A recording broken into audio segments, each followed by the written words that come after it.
I had experienced a lot of tragedy in Des Moines, Iowa, where I had lived for like 35 years.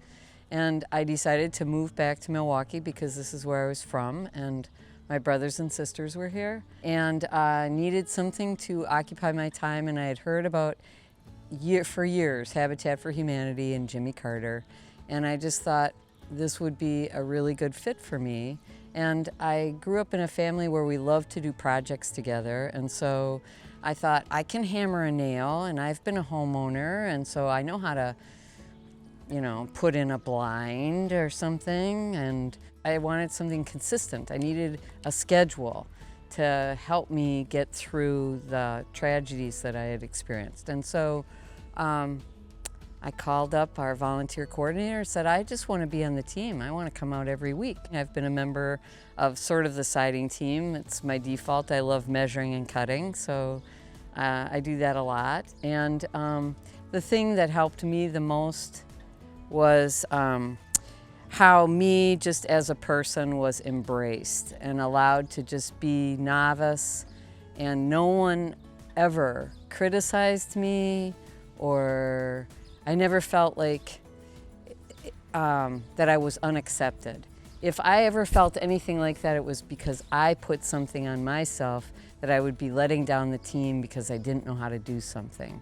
But I learned very quickly that all I had to do was ask, and people were very willing to teach me. And even though I'm small, nobody ever was like, you can't be part of us, So it was like totally healing for me. What I feel like I bring to Habitat is I bring heart. That is my experience. And women that I know are great communicators, and they have a lot of heart. And I think that those skills are great.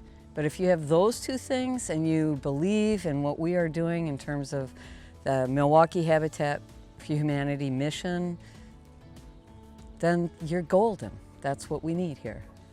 What I realized was how small Milwaukee is in terms of how connected all of our neighborhoods are, and how segregated it still was, and how unjust it was when it came to fair housing.